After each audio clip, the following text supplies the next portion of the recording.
We're excited to have Dirk Peters, the CEO of a digital consulting house, with us here today. We had actually considered having some analysts talk about MDM or multi-domain MDM. We've been working a lot with it with our customers.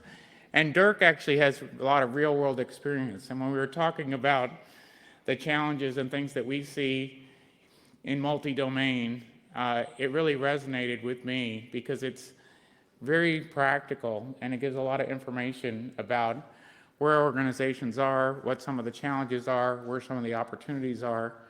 And so I'm very pleased to have Dirk with us. He has 20 years of experience of implementing MDM and PIM solutions with global organizations. Prior to starting his own company, he did a lot of rollouts with Hyler and actually Informatica ultimately. And so he has experience with that as well as a number of the other products that are in the marketplace. And he'll be able to give you a real feel for the difference between PIM and MDM and the intersections that are there and the opportunities that are there. So with that, I'm going to turn it over to Dirk. I appreciate it. He's actually in the US, but he's from Germany. He actually has a company here as well as in the US in Michigan. And he speaks German, although he's not going to speak German today. He could probably say hello to you all. But so we're very pleased to have Dirk in the meeting today. Dirk, take it away. Thank you, Owen. Thank you very much, Al. That's really a pleasure to be here. Ja, natürlich kann ich auch auf Deutsch reden. Hallo. Grüße aus Detroit, aus Motor City. Hello from Motor City. Motor City is here, like at the Eurovision Song Contest. And actually, 2 days ago, I was a juror at an artificial intelligence contest. So I happen to be a little bit more often in these kind of events. And again, thank you very much for having me here. In particular, the folks from VIAMEDICI, Jürgen, and Elle and Melina and everyone, thank you very much, first of all, right? So, yeah, we are here to make the complex simple. That's our marketing claim. We are also using another one, which I don't want to cite here right now, but I even have that hat. Some of you might have seen me now. Let's see if I can get technology started here. Right, so I was asked yesterday, yesterday morning, to make this speech. So I put a little bit together. You can also go on YouTube, right? If you go to www.thedatameister.com, that's where you find me as well. So it's about the advantages of multi-domain MDM, data fabric, and data mesh, right? So it's actually great, right? So you bring everything together, and then you have these great marketing terms. I would say also artificial intelligence in our business is just a marketing term, so now I'm supposed to speak about that. So actually I thought, how do I start this? And well, I've learned from my old teacher at high school that you always start with the definitions. So I'm following his lead and start with the definitions. So I will do my utmost to define, first of all, PIM. That's where it all started. So a lot of these initiatives and also the company where I was originally starting really my hardcore MDM career, Hyler. I was running professional services and consulting here in North America and also in Australia. That's almost like 12, 13 years ago. I'm hearing again an echo, by the way, which makes it a little bit harder for me. Now that echo is gone, that's great.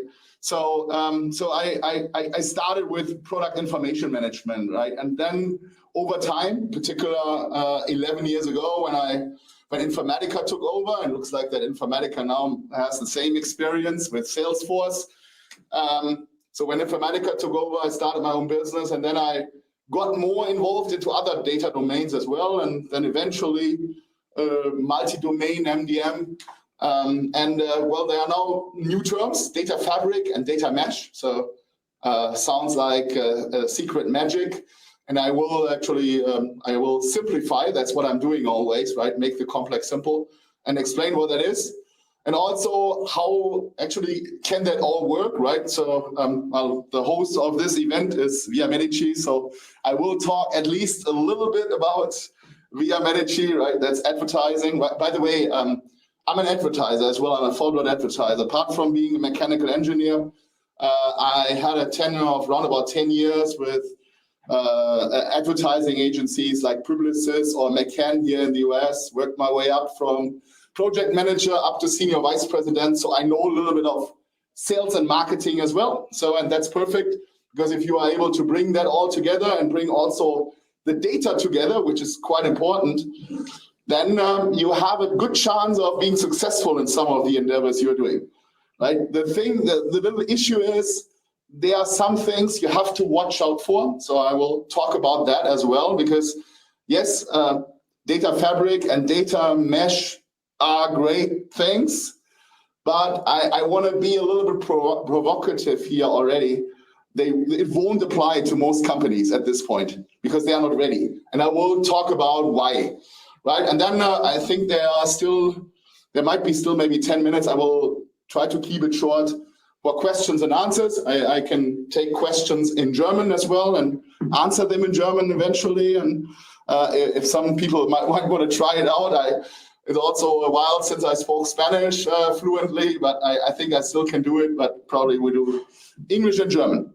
So having said that, let's go right into the definitions. So, and when I talk about all of these things, as I'm like more on the advisory, on the consulting and services side, and we deal with multiple software vendors, I talk about more from a process perspective. So for me, product information management, start with that one, which is the one domain, which is basically also the most complex one, if you really think that's true of all the others, which are pretty much standardized. Product is always different. Every company has a different way how they organize their product information according to the complexity of the product. I refer to processes, so I'm not referring to the tool. For me, the tool is the least consideration of any endeavor, right? But it is a consideration, of course, right? But any endeavor in life, if you are implementing a PIM system or organize the wedding of your son or your daughter, right? It starts with 4 ingredients, right? These 4 ingredients are, first of all, you need the people, an organization, so to say. These people need to know what they are doing, so knowledge. Well, you need a plan and a process. And last but not least, you also need the tools. Many IT organizations start with the tools. So they take a hammer and then they start looking for nails, right? And then eventually they will hit some nails, but maybe they also will hit the furniture or your windows or any important equipment or your business processes. So I've seen all that, and all of these mistakes actually tend to have a tendency to be very expensive. So it's good to think actually that direction rather than the other direction. So product information management is a set of processes. And even if you're just having an Excel spreadsheet and use that data and copy and paste it into your Amazon shop or your Amazon presence, that is already PIM, right? So it's all the processes to evaluate, identify, store, manage, and distribute product data and information, right? And usually what you do, you get raw information from all sorts of sources, raw assets, raw content, and you actually mesh it all, some to say, to use that term, all together. And then you use that information, ideally from one place, one single source of truth, which is, by the way, pretty hard to get there. If you have more than 2 people in the business, then this is already a problem. But right, you ideally use all this to be faster on the market, right? To sell faster, to achieve a better conversion, because people who get more information and get nice pictures, a nice video of your product, they are more likely to buy. So you make more money, you have a higher revenue. And there's also the concept called the long-term strategy, where you say, okay, you can sell more products, not just the fast runners, but also the slow runners, where there's less competition, hence better prices from your retailer or manufacturer or distributor perspective, and make higher margins, right? So this is all very, and I think it's pretty clear, it's very e-commerce focused. I did that already more than 20 years ago, actually 24 years ago. I'm 28 years now in business, so not just 20. So then eventually things are evolving, right? So you see product is now, when you're looking into multi-domain MDM, is one of many domains, right? So typically, apart from the product, of course, you have the customer who is supposed to buy these products. You have the suppliers who are supposed to deliver these. So now procurement also comes into the play, right? You have locations from where you are selling these, or warehouses. And then I will come to that as well. Then there might be some finance data as well, which you attach. And then there's the reference information, like value lists, right? Because if you want to connect these domains and send product data from one place in the company to the other, it would be good to have some reference information, right? For instance, units of measure, a big thing actually, because you have these conversions, imperial and to SI and all that. I'm an engineer, so I know a little bit about that. Languages, currencies, colors, materials.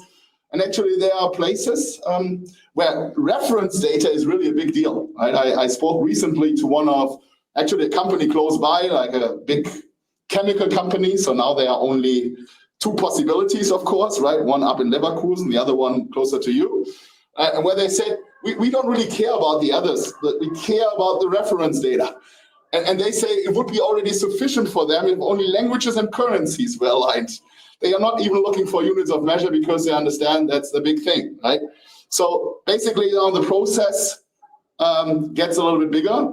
And what do you want to achieve with it? Again, some business values, faster time to the information, right? That's a big one, not just to the market, because sometimes you need information to sell, right? Then the famous or infamous 360-degree view, right, of your customer, of your supplier, because you want to achieve some cost savings maybe. And ideally also some insights you wouldn't have if you would just look at any domain alone, right? So that's basically the next level. So let's come to what I'm supposed to also speak about. So now some smart people, much smarter than I, some data scientists like my son Alexander, right? They have come up with a new concept. They call it, or two new concepts. One they call the data fabric, the other one they call the data mesh. And that sounds fancy, sounds like voodoo magic, but it's actually relatively simple, right? So the idea is to use some of the very known technologies like Google search, for instance, right? Which is based on graphs, which means you, instead of having a relational way of storing the data in table, you store the objects and then the relationships to each other, and anything can be related to anything. So when you're pulling at one place, you get everything else. So the idea is actually of a data fabric to put a knowledge graph on top of all your data, which might sit anywhere, right? So you make some kind of fabric. So actually, I'm a plastics engineer. So this is like you would do that with polymers and vulcanization. So it's some kind of synthesis, right? So that shall enable then the other thing, the data mesh, where you then provide domain-specific or subject matter-specific data as a product services or data as a service, right? And that sounds wonderful, right? You offer a storefront where within the company you can select, okay, which data do I want out of my enterprise data catalog? And I just select, I want this and this and this, and I want to subscribe to it, and I want to get it every week. That sounds like the holy grail of data, and it's wonderful because then with this you can harmonize what you have, you can standardize, you can globalize it. Again, that's where you build your enterprise data catalog. And also something where there are even products around that. For instance, from Informatica, they have things like that, but others as well. Right, and you enable data as a service. So easy as going to shop for data within the company, and then you can also on top you put AI and ML in front of it, and now actually there are only unicorns running around and everything is great, right? So awesome, that's an awesome vision. Just to tell you right now, I've never seen anything of that. Actually, L has to a certain degree. So L actually did something, I think, with Domino or so. But I have never seen any of that. I've seen it in papers, right, of data scientists, of fancy consultants who are smarter than I am, but I've never seen it in reality really working, right? Because, well, and now let's get to what you have to watch out for, because there is one little complication, and that's basically the elephant in the room, right? That is data, right? So, and data gets in the way of all of this. Data is actually like, even if you're using a tool, and I think I accidentally skipped, for the sake of my message, these two slides, right? So even if you have a great MDM, like for instance, VIAMEDICI, well, I'm supposed to say that word because right, I'm here at VIAMEDICI. Even if you have, and it's really a great product, by the way, I've seen, I spent some time with the folks at VIAMEDICI. Even if you have the best tool in the world, it can do all these things and it supports all these things, including actually things like data fabric and data mesh. If you don't have your data right, then all of this, like, you have all in place, all the applications, you have things like AI and all of this is, I'm not going to the details because someone else has already done that, I believe. Then still there is this elephant, data, right? I would say that most of the companies I visit, they are still struggling with the first step, like the individual data domains and getting the data there in order. And not being a hot mess. Actually, most places where I usually come, right, when people are calling me, and the reason is not because the data is so great, right? So because it's not great, right? It's ugly, it's a hot mess. And in most cases, it's a hot mess. So that basically, if you not even have done that, then there's no reason to even think about all these other fancy things. Of course, people do that, and of course, consultants and even IT departments, with the help of some of these big four consultants, they are selling the customers all this. And I've seen it live in action. I've seen how customers spent $50 million and they got basically nothing. The money was lost and everyone lost their job as well, right? So, and then these are the moments when I really have to say, sorry, but I told you so. But sometimes people don't want to hear, right? So there is a way how you can get there. But there is no silver bullet, there is no fairy with the magic stick or Harry Potter. You have to put in the work. So what are the things you have to do? First of all, and that's often skipped in most cases, most projects I see, I come in, they don't even do the first thing. They don't define what they want to achieve. But if you haven't defined how success has to look like, how can you be successful, right? So then everyone, the IT, the business, procurement, they all have other ideas what success shall look like. And obviously expectations are never aligned. And you know what happens when expectations are never aligned? You have conflicts, you have problems, right? So that's the first step. Then the other step is talking about this great enterprise data catalog, of which then users are supposed to pick what they want, right? Yeah, that's also not defined. And if you have not defined that, then you're running into problems. And then first of all, you have to fix the data, the individual domains. If you want to mesh or put a fabric out of products and out of your customers, what did they buy? Right? Then your product data and your customer data needs to be in order. Otherwise, you spend a lot of money, that's for sure, but you will not get the value out of it. Which also means you have to think about your taxonomies, your ontologies, about the features, and also the different business objects. And first of all, within the domains, but also if you want to connect things, then your reference data, as I said, needs to be aligned. So you need standards across the domains. Like for instance, you have to define the country codes, the currency codes, the unit of measures, the colors, the materials.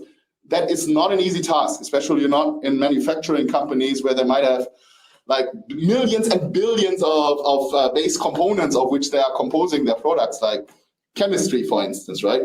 So, and then, well, then if you have done all that in order, then you can look, okay, what are the relationships which will help me? But at the end of the day, all of this is human. It's a human construct, it's a model.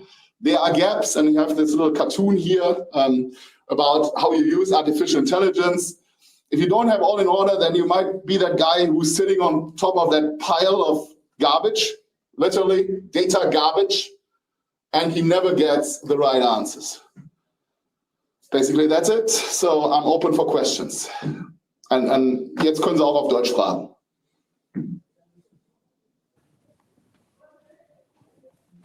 Any questions out there?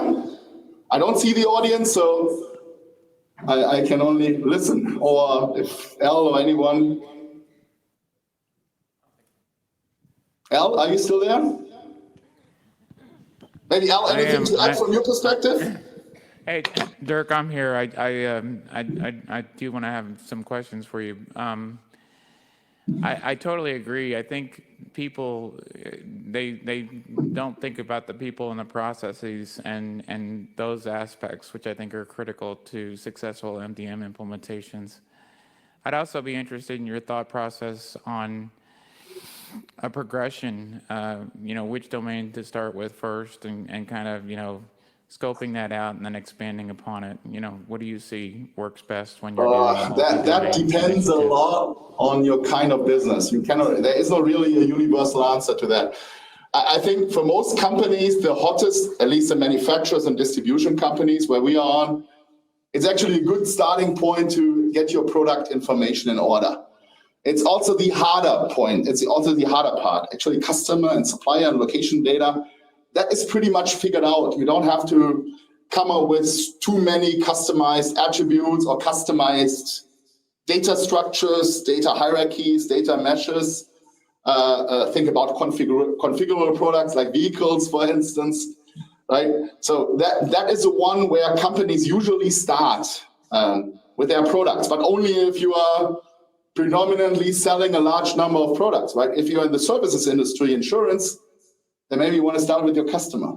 Make sure that you have one view of the customer and that you don't have duplicates, and that basically the data is again standardized and harmonized, and you have one way, you have a process in place, how, for instance, with suppliers and customers integrated with D&B, for instance, like your take the credit score and all that.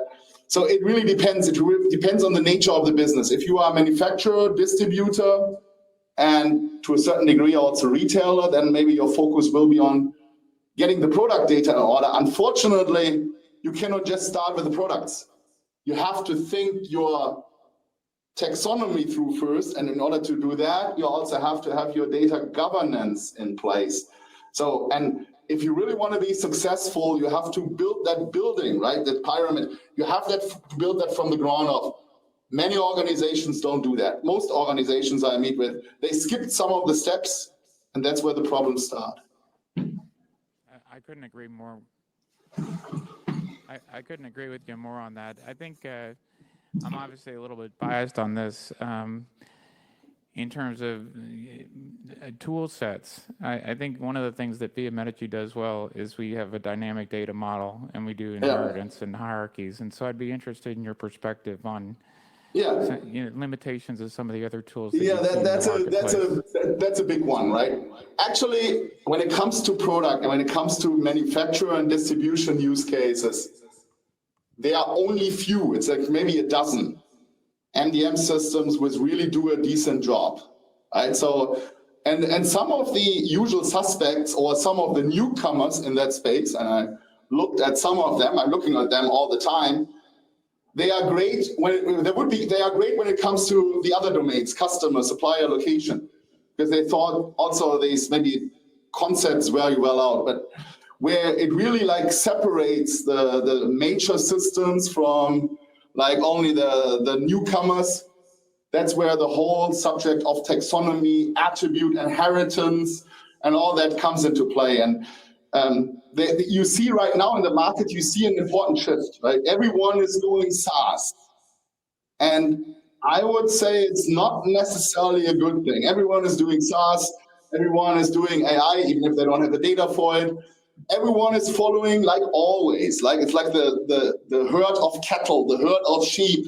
They are all following these trends because you have to follow them, because otherwise you are not, I don't know, instead of using their common sense.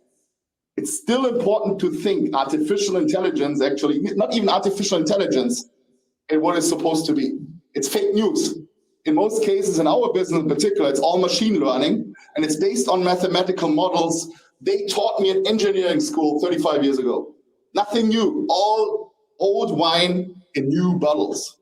Actually, if some of the consultants are sitting there, I unfortunately have to tell you that I have seen a lot of you where I would say used car salesmen are angels against you, right? Because if you buy a lemon, then you just lose $5,000. If you make the wrong decision here in that business, you lose $50 million and you lose your job as well. You lose your career. So to all the customers here, be very careful and use your common sense.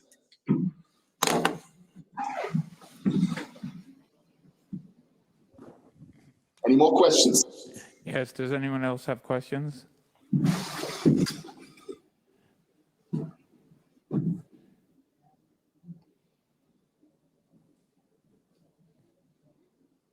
Wonderful. Yeah, I think everyone is hungry, right?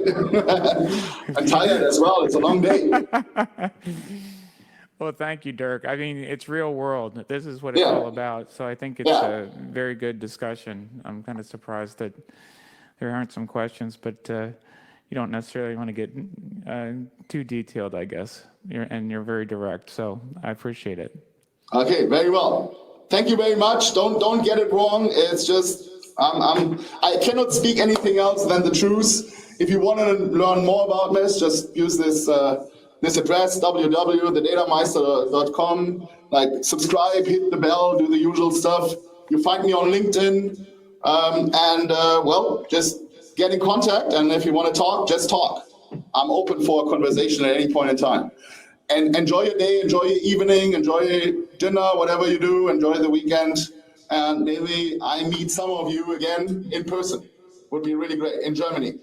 Auf Wiedersehen. Alles Gute, schönes Wochenende.